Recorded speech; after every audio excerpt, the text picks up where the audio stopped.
Hi, it's time for another verb of the day. Today's verb is restrain.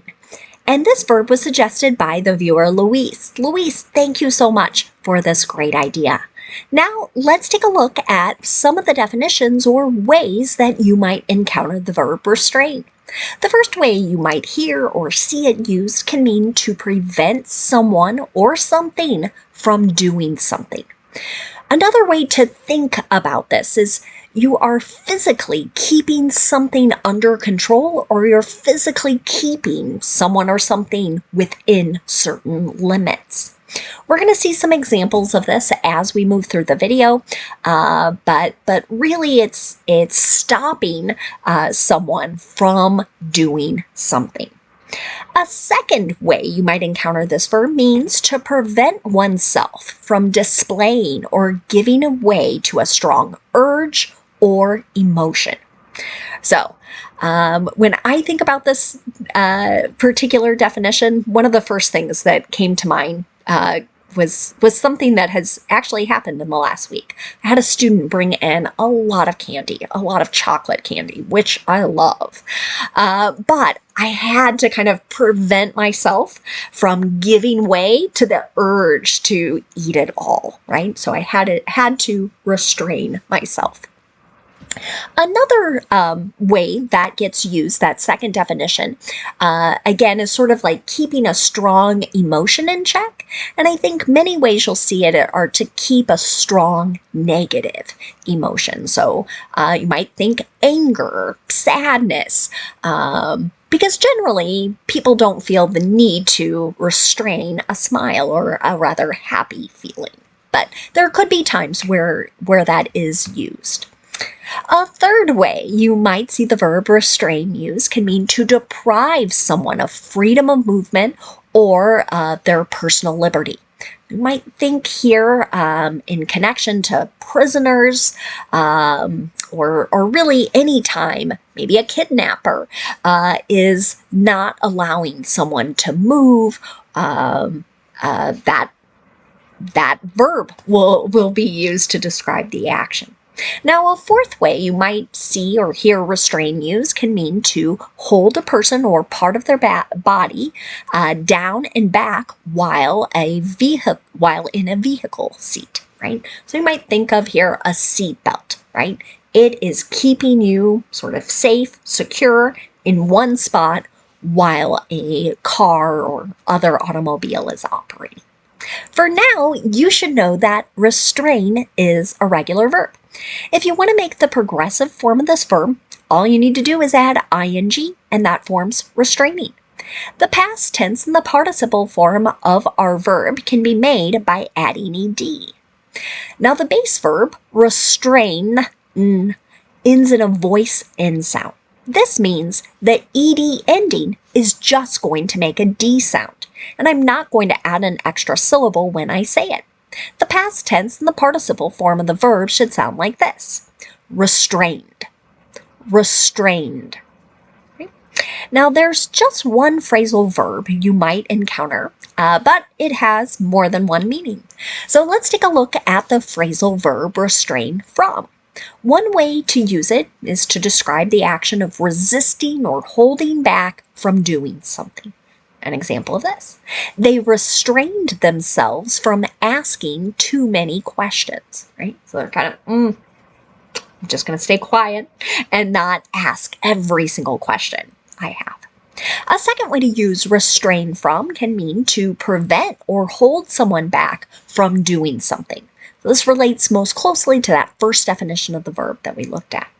An example of this might be, we will restrain the crowd from getting too close to the performers, right? So we're going to physically kind of hold them back or prevent them from moving into a place that maybe feels a bit dangerous for whomever happens to be performing. Now let's use our verb of the day in a couple different verb tenses. Today we'll practice the past perfect and the present perfect progressive. Let's start with the past perfect. We use this verb tense to talk about completed actions. But what makes it different than just the simple past tense is that this verb tense stresses that one action occurred before another or before a certain point in time. To make past perfect sentences, you will not have to pay attention to your subject because we're going to have the same pattern no matter what that subject is. But we are going to have two parts to our verb, and maybe the two P's here in past perfect can help you remember the two parts. So the first part of our verb will be the past form of have, which is had, and then we'll be using the participle form of the verb. So in the affirmative, you're going to see a subject, had, and then the participle form. Here's an example. The police had restrained onlookers before they tried to enter the premises. Right?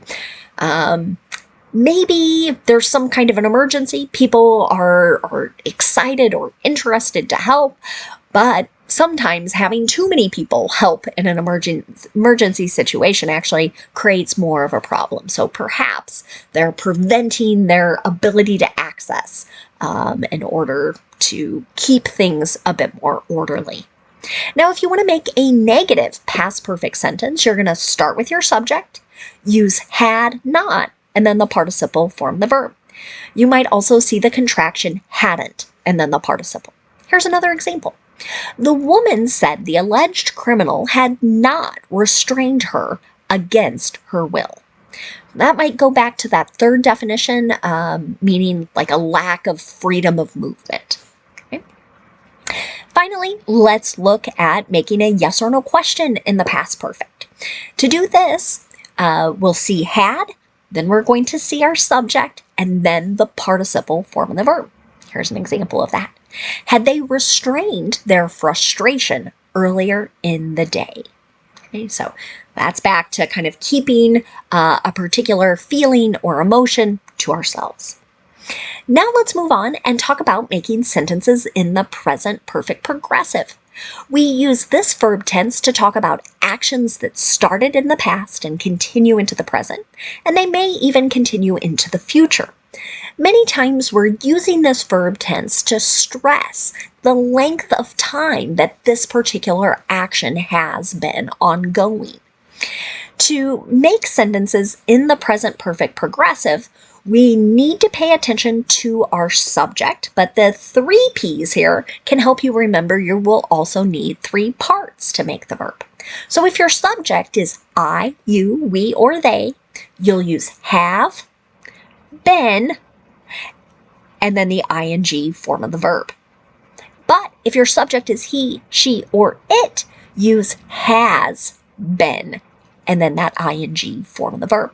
Let's look at an example. The school has been restraining its students at astronomical rates. At an astronomical rate. So here, this might go back to that definition of restricting movement. There are unfortunate stories about children being taped into chairs or tied into chairs or having something physically prevent them from moving.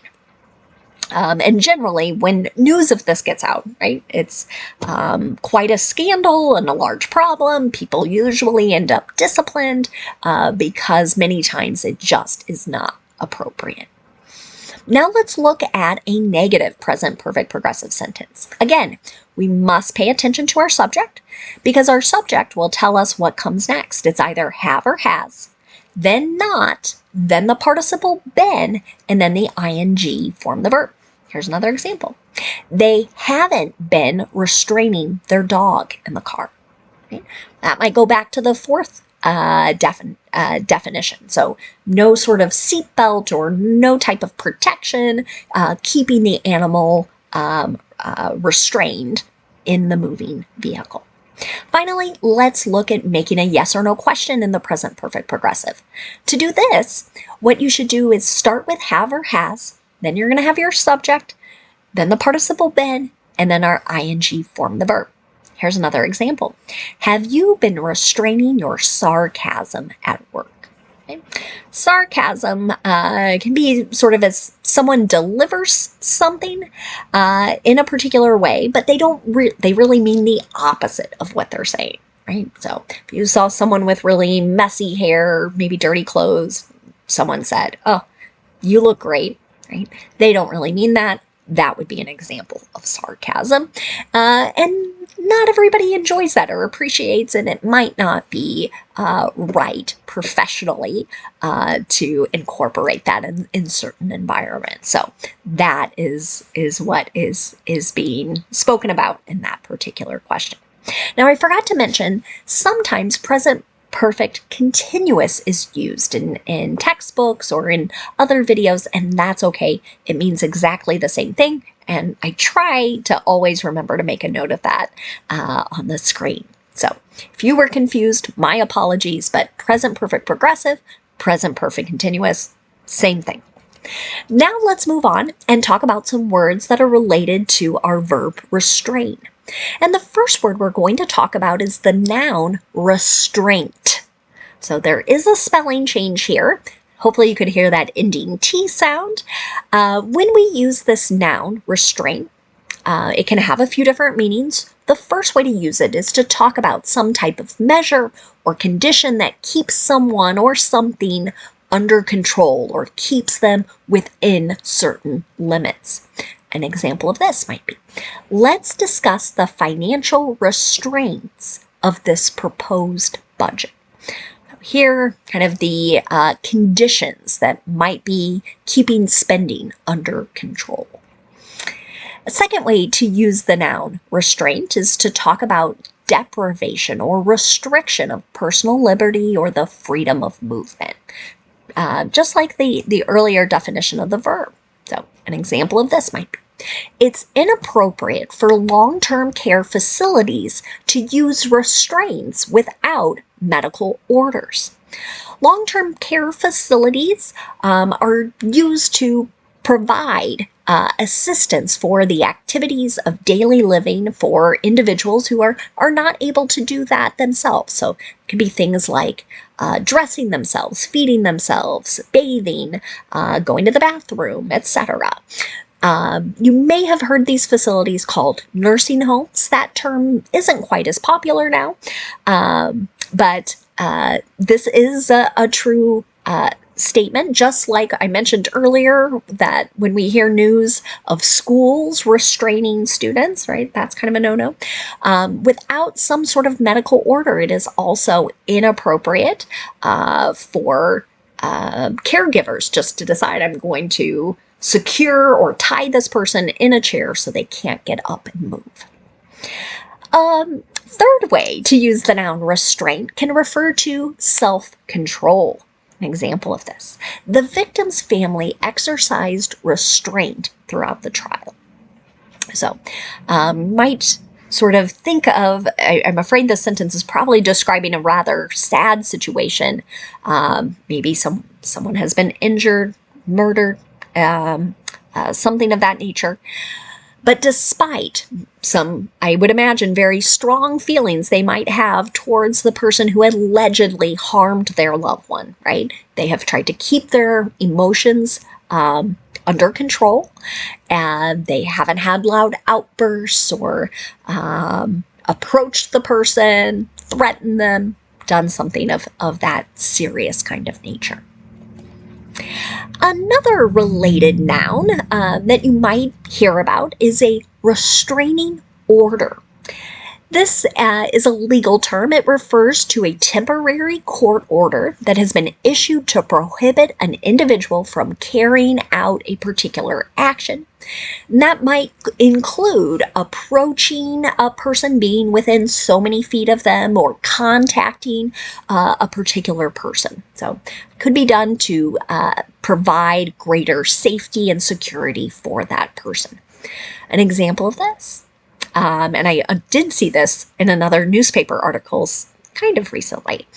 The principal got a restraining order against the parents who had threatened her. So again, temporary order, a judge kind of sees, someone is not in a safe place. So to keep that person safe before a trial could be had, this legal order can be used to try and provide that safety and security for the person who, in this case, had been threatened. One more word for us today. It's the adverb restrainedly. This is describing something done in a controlled, calm, and understated manner. An example of this might be, "Time for justice," he said restrainedly, without taking his eyes off the people in front of him. Saw something like this mentioned in a story, right? And so I think what the author was really trying to share or convey here was the tone of voice, right? It wasn't a yelling or screaming where there's sort of all these strong emotions bubbling out, but someone was able to speak this in a very deliberate and calm way to express their feelings. Thanks again to Luis for suggesting today's verb, and I thank you all for watching. Have a great day.